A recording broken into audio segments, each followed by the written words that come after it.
बंदी छोड़ सतगुरु रामपाल जी महाराज जी की जय हो।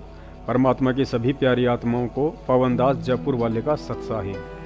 पुण्यात्माओं, परमेश्वर सतगुरु रामपाल जी महाराज जी अपने सत्संगों में हमें एक वाणी सुनाते हैं कि संगत माही कुसंगत उपजय, जैसे बन में बांस आपे घिस घिस आग लगा ले, करे औरों का भी नाश। और बरवाला कांड में आपसी चौधर तथा भगत समाज के दान और संख्या बल के अहंकार में चूर सतलोक आश्रम मैनेजमेंट हरियाणा के मुख्य थोते दिमाग वाले कुछ ठेकेदारों ने, जैसे कि संत रामपाल जी महाराज जी का मनवस भाई महेंद्र उर्फ मोहनलाल, राष्ट्रीय समाज सेवा समिति का अध्यक्ष मास्टर राम कुमार ढाका, सचिव बलवान जाखड़, संत रामपाल जी महाराज जी के दोनों लड़के व राज कपूर आदि लोगों ने अबंध परमात्मा संत रामपाल जी महाराज जी को आम संत समझते हुए उन्हें कागजी कार्यवाही अर्थात राष्ट्रीय समाज सेवा समिति के लिखित संविधान के तहत बंधन में बांधते हुए एक सेवा देकर कि महाराज जी, आपके बस की बात नहीं है सरकार से पंगा लेना। आपका काम केवल इतना ही है कि आप शास्त्रों का अध्ययन कीजिए, भगत समाज को सत्संग सुनाइए और आशीर्वाद देने तक ही सीमित रहिए। बाकी सभी जिम्मेदारियों से आपको मुक्त किया जाता है। यानी 2 कौड़ी के भक्ति विनाशक मच्छर जैसे कीटाणुओं ने राष्ट्रीय समाज सेवा समिति का संविधान बनाते समय संत रामपाल जी महाराज जी को सेवा देकर उल्टे उन्हीं के गुरु बन बैठे। देखिए अपनी आंखों से 2010 में बनी राष्ट्रीय समाज सेवा समिति के लिखित संविधान के पॉइंट नंबर 12 को, जिसमें 2 कौड़ी के जीव समिति वालों ने स्पष्ट लिखा है कि राष्ट्रीय समाज सेवा समिति संत रामपाल जी महाराज जी से किसी भी कार्य में कोई भी दिशा निर्देश नहीं लेगी। उनका कार्य शास्त्रों का अध्ययन करना, भगत समाज को सत्संग व उपदेश देना ही रहेगा। बाकी जिम्मेदारियों से उन्हें मुक्त किया जाता है। देखिए वीडियो। सत्साई भक्तों, ये देखिए, ये है राष्ट्रीय समाज सेवा समिति के पदाधिकारियों की सूची। इसमें सबसे पहले है प्रधान भगत राम कुमार ढाका, वरिष्ठ उप प्रधान भगत चांदीराम दास, उप प्रधान भगत वीरेंद्र दास। ये वीरेंद्र संत रामपाल जी महाराज जी का बड़ा लड़का है। भगत मनोज दास, ये संत रामपाल जी महाराज जी का छोटा लड़का है। भक्त महेंद्र दास और महासचिव है भगत बलवान दास, जो सतलोक आश्रम बरवाला में राष्ट्रीय समाज सेवा समिति की मीटिंगें लिया करता था, माइक पर भाषण दिया करता था। दाढ़ी वाला एक छोटा सा भगत बलवान दास।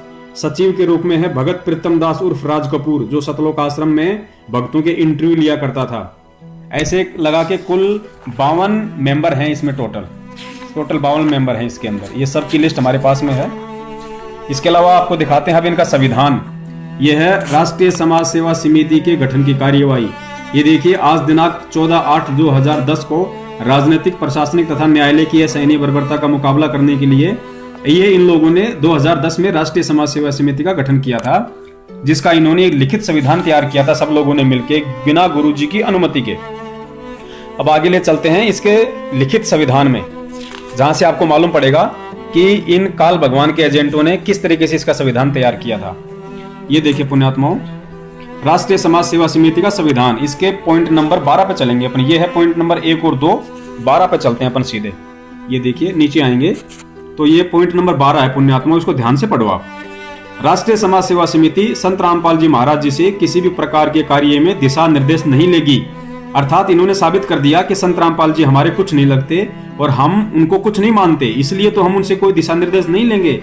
अन्यथा भगत पुण्यात्माओं कैसे ये लिख सकता है कि ये राष्ट्रीय समाज सेवा समिति संत रामपाल जी महाराज जी से किसी भी प्रकार के कार्य में कोई दिशा निर्देश नहीं लेगी, क्योंकि संत रामपाल जी महाराज जी का कार्य केवल सभी धर्मों के धार्मिक सदग्रंथों का अध्ययन करके सत्संग प्रवचन करना तथा आने वाले भक्तजनों को नाम दीक्षा देना ही रहेगा।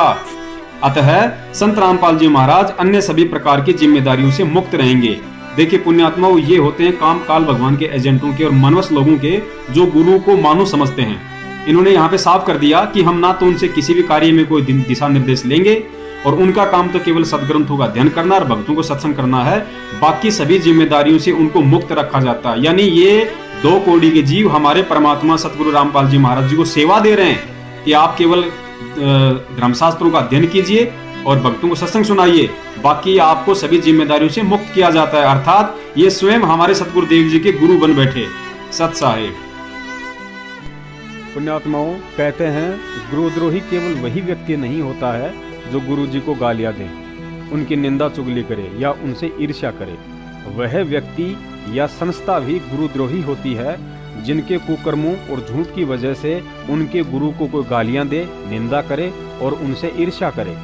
तथा साथ ही गुरुद्रोही वाला यह काम कर दिया कलियुगी संस्था RSSS यानी राष्ट्रीय समाज सेवा समिति अर्थात सतलोक आश्रम मैनेजमेंट हरियाणा ने, जिसमें स्वयं संत रामपाल जी महाराज जी के परिवार वाले व रिश्तेदार शामिल हैं तथा कुछ चापलूस कोऑर्डिनेटर्स की फौज और सैकड़ों फर्जी नामदान संचालक भी शामिल हैं, जिन्होंने इस भक्ति को अपनी कमाई का अच्छा साधन बना रखा है। देखिए यह वीडियो, जिसको देखने के बाद प्रत्येक भगत का सर से झुक जाना चाहिए और उन दिनों को रोना चाहिए जो दिन हमने अज्ञानता में कुकर्मी सतलोक आश्रम मैनेजमेंट के बहकाव में जगह जगह इनके धरने प्रदर्शन रैलियों में जाकर, बेवजह इशार तारीखों पर जाकर तथा फर्जी नामदान केंद्रों पर दान ज्योति व पाठ का चढ़ावा चढ़ाकर तथा गुरु आदेशों व भक्ति मर्यादाओं के विपरीत हरियाणा के जाट आंदोलन, राजस्थान के राजपूत आंदोलन, SC/ST वालों के दलित आंदोलन तथा हरियाणा रोडवेज कर्मचारियों की हड़ताल में समर्थन देकर बर्बाद कर डाले। आज वे हरियाणा के जाट, राजस्थान के राजपूत, हिंदुस्तान के दलित और रोडवेज के कर्मचारी कोई भी आड़े नहीं आया। जो संगत कुछ महीने पहले हजारों की संख्या में बिन बुलाए मेहमानों की तरह आंदोलनों और धरनों पर उनकी गोद में बैठकर जाट एकता जिंदाबाद, 36 बिरादरी जिंदाबाद, माता पद्मावती जिंदाबाद, भारत माता जिंदाबाद और इंकलाब जिंदाबाद के नारे लगाया करती थी। देखिए वह वीडियो जो आज से साल भर पहले राजस्थान के अजमेर जिले में राजपूत करनी सेना के कुपात्रों को भक्तों के दान का 5 लाख रुपया चेक के रूप में दिया गया था और जोधपुर के एक बुद्धिहीन कोऑर्डिनेटर LD यानी लक्ष्मण सिंह राजपूत द्वारा अनन्य भक्ति करने वाले भक्तों से राजपूतों की कुल देवी व माता पद्मावती के नारे लगवाकर सबका नाम खंडित करवा दिया गया था। और उसके बाद वह दूसरा वीडियो भी देखना ना भूलें, जब अजमेर रैली के 20 दिन बाद उसी राजपूत समाज ने हरियाणा के भिवानी में एक बड़े सम्मेलन का आयोजन किया था और उस सम्मेलन में 500 राजपूत तो 2000 संत रामपाल जी महाराज जी के भगत थे। और उस सम्मेलन में उन्हीं राजपूतों ने भगत समाज के मुंह पर एक ऐसा थप्पड़ मारा था कि अगर वास्तव में कोई भगत होता तो वही चुल्लू भर पानी में डूब मरता, क्योंकि उस सम्मेलन में जब एक भगत ने संत रामपाल जी महाराज जी का नारा लगाया तो राजपूतों ने उसके हाथ से माइक छीनकर धक्का मारकर स्टेज से नीचे उतार दिया और कहा कि यहाँ कोई भी व्यक्ति संत रामपाल जी महाराज जी का नारा नहीं लगाएगा। उसके बाद सभी भगत उसी समय उस सम्मेलन से बाहर चले गए थे। देखिए नीचे यह दोनों वीडियो। राजपूत समाज की मांग के समर्थन में संत रामपाल जी महाराज के अनुयायियों का समर्थन पत्र।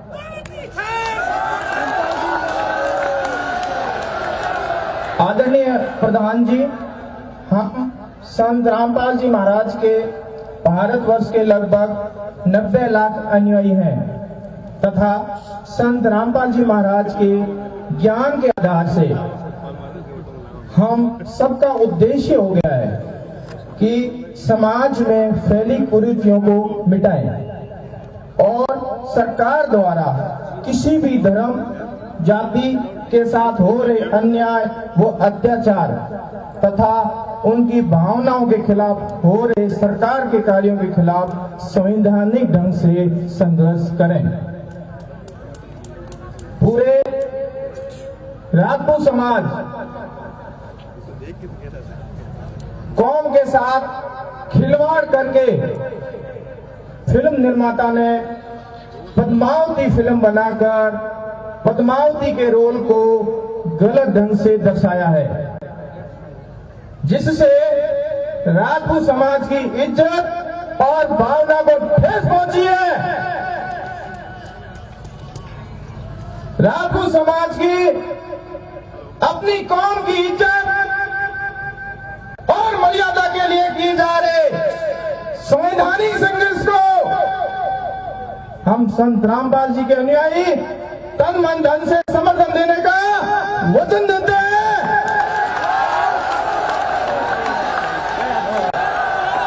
तथा उनकी मांगों का समर्थन करते हैं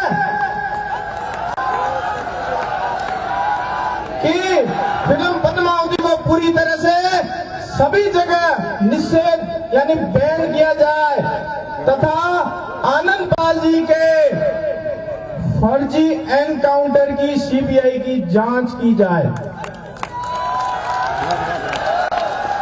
अतः हम सब इस समर्थन पत्र द्वारा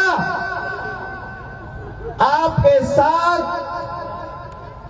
हर समय इकट्ठा रहने का और संघर्ष में साथ देने का वचन देते हैं और ये समर्थन पत्र इसमें लिखा हुआ है वचन देते हैं और वचन दे दिया तो फिर पीछे नहीं हटते। वचन किसमें दिया है? अन्याय के खिलाफ, अन्याय की लड़ाई के खिलाफ वचन दिया है। और कबीर साहिब जी ने कहा है, जननी ऐसा जने के दाता के सूर और के भगत। तो क्षत्रिय कुल में एक ऐसा सूरवीर पैदा हुआ है। सुना है नाम आपने? नहीं सुना है तो बता दो। वो सूरवीर अपने वचन का पक्का है, पीछे नहीं हटता है, अन्याय का विरोध करता है और उसका नाम है दादा। नहीं समझे? उनका नाम है दादा सुखदेव सिंह गोगामड़ी। दादा सुखदेव आप आगे बढ़ो, हम आपके साथ हैं। दादा सुखदेव आप आगे बढ़ो, हम आपके साथ हैं। 36 कौम आपके साथ है और आप घबराना मत, लेकिन आप अन्याय का साथ मत देना और आप बिक मत जाना। हम सब आपके साथ हैं।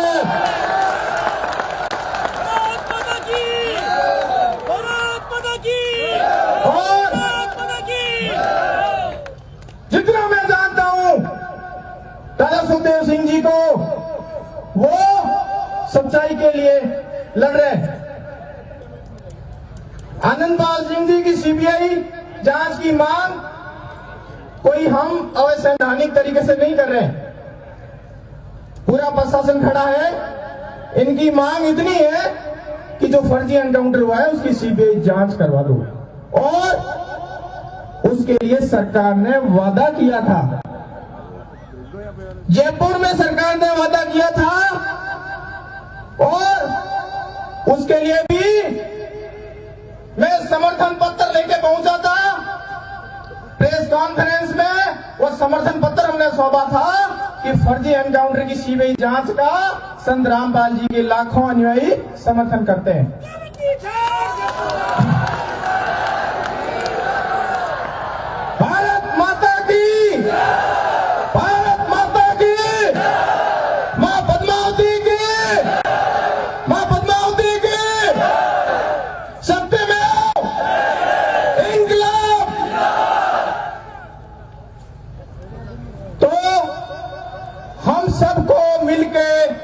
अन्याय की लड़ाई लड़नी है।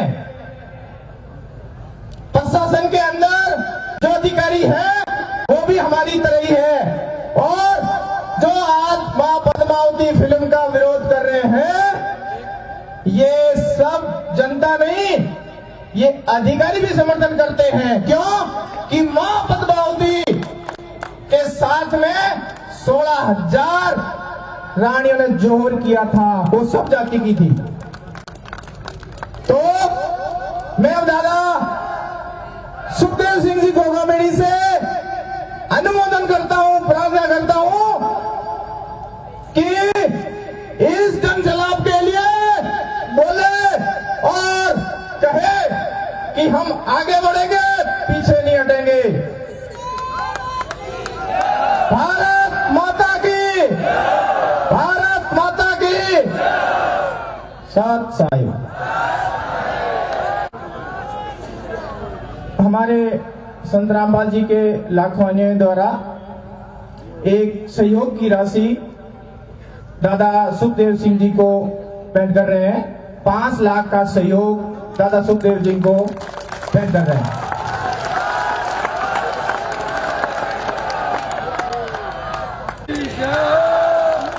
सुखदेव दादा आप आगे बढ़ो। संत रामपाल जी महाराज की।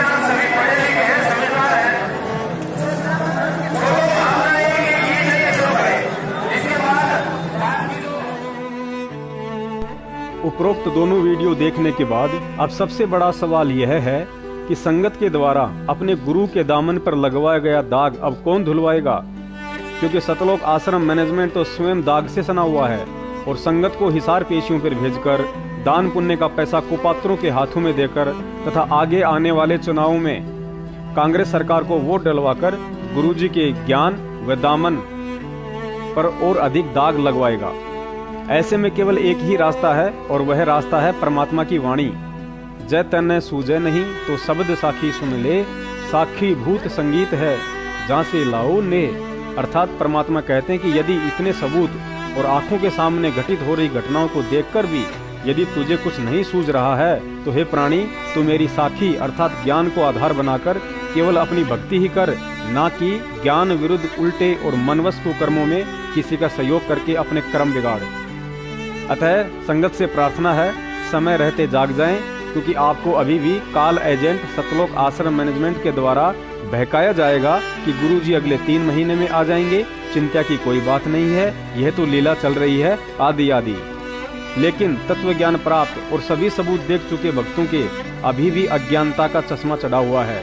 बरवाला कांड जैसी ज्ञान विरुद्ध घटना होने के बावजूद भी उन्हें लीला ही नजर आ रही है, जबकि संत रामपाल जी महाराज जी ने अपने बयानों में इस कांड का सीधा सीधा आरोपी सतलोक आश्रम मैनेजमेंट हरियाणा को बताया है। लेकिन दुख इस बात का है कि कानून की नजरों में मुजरिम या दोषी के स्वयं के बयान कोई अहमियत नहीं रखते हैं, उनका जुर्म गवाहों और सबूतों के आधार पर तय किया जाता है। और यहाँ सतलोक आश्रम मैनेजमेंट और RSSS के जितने भी मुख्य मनवश व्यक्ति पकड़े गए हैं, जैसे कि राम कुमार ढाका, राज कपूर, बलजीत, राजेंद्र भटगांव, महेंद्र का लड़का अमित, उन सभी ने संत रामपाल जी महाराज जी के खिलाफ ही बयान दिए हैं, जिसमें जज भी क्या करे। यहाँ लाखों की अंध संगत बिना आगा पीछा देखे सतलोक आश्रम मैनेजमेंट की आंखों से देखकर बस एक ही रट्टा लगा रही है कि इन 6 मौतों का जिम्मेदार पुलिस प्रशासन और हरियाणा की खट्टर सरकार है। लेकिन किसी ने यह सोचने की कोशिश नहीं की है कि आखिर कोर्ट और पुलिस की संत रामपाल जी महाराज और उन 6 आत्माओं से क्या दुश्मनी थी जो उन्हें जबरन मारते। 2006 मर्डर केस में 2008 में जमानत पर आए संत रामपाल जी महाराज जी से इन्हीं मैनेजमेंट वालों ने 2014 तक कुल 42 बार कोर्ट की अवमानना करवाई है, जिस कारण कोर्ट ने अंत में मजबूरन उनके गैर जमानती वारंट निकाले और पुलिस को सख्त आदेश दिया कि संत रामपाल जी महाराज जी को 19 नवंबर तक कोर्ट में पेश किया जाए। अगर सतलोक आश्रम मैनेजमेंट हरियाणा एक षड्यंत्र के तहत पुलिस की कार्यवाही में भोले भक्तों को गुरुजी के आदेशों की आड़ में बाधक नहीं बनाता, यदि बच्चों व महिलाओं को गुरुजी का नाम लेकर पुलिस के आगे ढाल नहीं बनाता, यदि संत रामपाल जी महाराज जी का छोटा लड़का मनोज हिसार एसपी को माइक से यह कहकर नहीं उकसाता कि एसपी अगर तेरी माँ का दूध पिया है तो आश्रम की दीवारों को हाथ लगाकर दिखा, तथा महेंद्र और राज कपूर पूरी दुनिया के सामने मीडिया के माध्यम से पुलिस को यह कहकर आश्रम पर अटैक करने के लिए मजबूर नहीं करते कि संत रामपाल जी महाराज आश्रम में नहीं हैं, हमने उन्हें स्वास्थ्य इलाज के लिए परसों ही किसी अच्छे हॉस्पिटल में शिफ्ट कर दिया है, तो पुलिस ना ही तो इतनी बड़ी कार्यवाही करती और ना ही उन 6 आत्माओं की अकारण मौत होती और ना ही आज संत रामपाल जी महाराज जी को उम्र कैद की सजा होती। देखिए सारनाम प्राप्त महेंद्र और राज कपूर का यह वीडियो, जिसमें 20 साल से भक्ति का नाटक कर रहे भगत के नाम पर कलंक इन दोनों ने मीडिया के सामने इतना बड़ा झूठ बोला कि संत रामपाल जी महाराज आश्रम में नहीं है, जिनके इस झूठे बयान ने पुलिस अधिकारियों व जजों को सोचने पर मजबूर कर दिया कि जब संत रामपाल जी महाराज जी के बाद सतलोक आश्रम का दूसरा मुख्य ट्रस्टी उनका भाई महेंद्र स्वयं कह रहा है कि संत रामपाल जी महाराज आश्रम में नहीं है, तो जरूर दाल में कुछ काला है, और इस झूठे बयान ने पुलिस को आश्रम पर अटैक करने के लिए मजबूर कर दिया। संत रामपाल जी के भाई महेंद्र दास भी मौजूद हैं, इनसे जानेंगे। महेंद्र दास जी, अचानक से हालात काफी बिगड़ते नजर आ रहे हैं, तो ऐसे तो काफी नुकसान होने की आशंका है। ऐसा हम तो शांतिपूर्ण तरीके से बैठे हैं, अपने आश्रम के अंदर हैं और ये बल प्रयोग करना चाहते हैं, हमें नाजायज तंग कर रहे हैं। लेकिन आश्रम के लोग भी जैसे टकराव की स्थिति में नजर आ रहे हैं, तो क्या कोई बीच का रास्ता नहीं निकल सकता? बीच का तो यही है कि माननीय न्यायाधीश को चाहिए कि अपने पर विचार करे। हमको डकैत नहीं है, इतना बड़ा ये केस नहीं है, एक कोर्ट की अवमानना केस उन्होंने खुद बनाया और खुद सुन रहे हैं, इसमें न्याय की उम्मीद है। लेकिन जिस तरह से पुलिस कह रही है यहाँ तो गिरफ्तारी करनी पड़ेगी क्योंकि हाई कोर्ट के आदेश हैं, तो क्या संत रामपाल आत्मसमर्पण कर सकते हैं? अब वो यहाँ है ही नहीं, स्वास्थ्य इलाज करवा रहे हैं, बाहर गए हैं, उनको बाहर शिफ्ट कर दिया हमने परसों। लेकिन क्या वो आत्मसमर्पण करने के लिए तैयार हो जाएंगे? अगर हमारी हाई कोर्ट में बेल कैंसिल करते हैं तो नहीं होंगे, तो नाजायज बेल कैंसिल करने जा रहे हैं और उस पर सुनवाई है।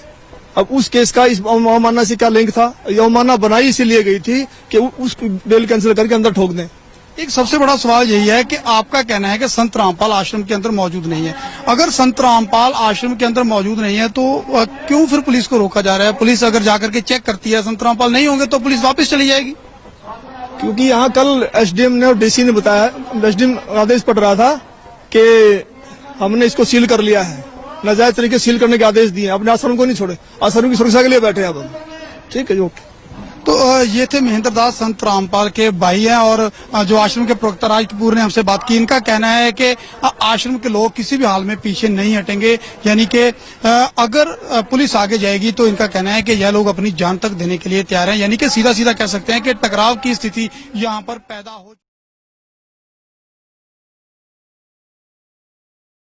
सतलोक आश्रम ने एक नया दावा करके सबको चौंका दिया है कि संत रामपाल इस वक्त सतलोक आश्रम बरवाला के अंदर मौजूद ही नहीं है। हमारे साथ सतलोक आश्रम के प्रवक्ता राज कपूर हैं। कपूर साहब, कहाँ गए संत रामपाल? सर, हमें उन्हें अच्छे इलाज के लिए, क्योंकि यहाँ पे डॉक्टर और दवाइयाँ नहीं आने दी जा रही प्रशासन की तरफ से, और बिजली पानी काट दिया है, तो उनको एक अच्छी मेडिकल की जरूरत थी, तो हमने उनको शिफ्ट कर दिया है। कब किया गया उन्हें यहाँ से शिफ्ट और कहाँ किया गया? सर देखिए, ये तो मैं नहीं बता पाऊंगा कि कहाँ किया गया है, लेकिन कल रात को हमने शिफ्ट किया है। लेकिन पुलिस का दावा है कि कड़े सुरक्षा प्रबंध किए गए हैं, आसपास पूरे नाकाबंदी की हुई है, हर एक रास्ते को सील किया गया, आश्रम से आने और जाने वाले रास्तों को। तो ऐसे में इतने कड़े प्रबंधों के बीच कैसे संत रामपाल को यहाँ से शिफ्ट कर दिया गया? देखिए सर, पुलिस आने वाले को रोक रही है सॉरी, आने वालों को रोक रही है, जाने वालों को नहीं रोक रही पुलिस। नहीं, लेकिन जिसके लिए ये पूरे इंतजाम किए गए हैं, पूरी नाकाबंदी की गई है संत रामपाल की गिरफ्तारी के लिए, तो क्या संत रामपाल को तो बाहर जाने नहीं देगी इतनी आसानी से पुलिस? तो वो तो प्रशासन बताएगा सर, इसके बारे में मैं क्या जवाब दे सकता हूँ, वो तो उनका काम है। लेकिन एकदम सुबह तक आपका बयान कुछ और था, एकदम से आप पलटे हैं कि संत रामपाल आश्रम में नहीं है। सुबह तक आपका कहना था कि वो वही है, यही है। नहीं, मैंने ये नहीं कहा सुबह तक कि यही है, हमने तो ये कहा था कि वो कोर्ट जाएंगे। और कोर्ट जाने में असमर्थ थे और इलाज की जरूरत थी, इसलिए हमने उनको शिफ्ट करना उचित समझा और हमने शिफ्ट कर दिया। अभी 21 नवंबर नेक्स्ट हियरिंग है, तो क्या उस 21 नवंबर को हाईकोर्ट के सामने पेश होंगे संत रामपाल? देखिए, मैं तो पहले से कहता आया हूँ कि यदि वो स्वस्थ होंगे तो जरूर पेश होंगे। ये थे सतलोक आश्रम के प्रवक्ता राज कपूर। इन्होंने दावा कर दिया है कि संत रामपाल आश्रम के अंदर मौजूद नहीं है, उन्हें किसी हॉस्पिटल में शिफ्ट कर दिया गया है, लेकिन कब, कैसे और कहां, इसका किसी भी सवाल का जवाब नहीं है। और इतनी कड़ी नाकाबंदी के बावजूद आखिर संत रामपाल कैसे इस आश्रम से बाहर ले जाए गए, इसका जवाब शायद पुलिस प्रशासन के पास होगा। कैमरामैन सुमित क्लियर के साथ नृपिंदर सिंह ब्राड़, एबीपी न्यूज, परवाला, हिसार। दूसरी बात, पुलिस की किसी भी भगत या संत रामपाल जी महाराज जी से कोई जाति दुश्मनी नहीं थी। पुलिस केवल कोर्ट के आदेश की पालना कर रही थी। जिस प्रकार गुरुजी के आदेश समझकर भक्तों ने साधु के लक्षण छोड़कर काले कपड़े पहनकर सिर पर कफन और हाथों में लठ और पत्थर पकड़ लिए थे। रही बात खट्टर सरकार की, तो आप जी को याद दिला देते हैं कि उस समय खट्टर सरकार को मात्र 1 महीना ही हुआ था हरियाणा की सत्ता संभाले, और हरियाणा के सीएम खट्टर ने काफी कोशिशें की थी कि किसी भी तरह यह कांड ना हो पाए, जिसके लिए खट्टर सरकार ने शांति वार्ता के लिए अपने प्रतिनिधि भी सतलोक आश्रम में संत रामपाल जी महाराज जी से बातचीत करने के लिए भेजे थे। लेकिन मैं पवन दास जयपुर वाला इस बात का चश्मदीद गवाह हूँ कि उस प्रतिनिधि को मनवस महेंद्र ने गुरुजी तक नहीं जाने दिया और मेन गेट पर ही खाली 2-4 मिनट तक बातचीत करके ही वापस भेज दिया। देखिए प्रमाण के लिए उस समय की यह अखबार की कटिंग, जिसमें स्पष्ट लिखा है कि सरकार ने बातचीत के लिए आश्रम में अपने प्रतिनिधि भेजे थे, लेकिन वार्ता सिरे नहीं चढ़ी।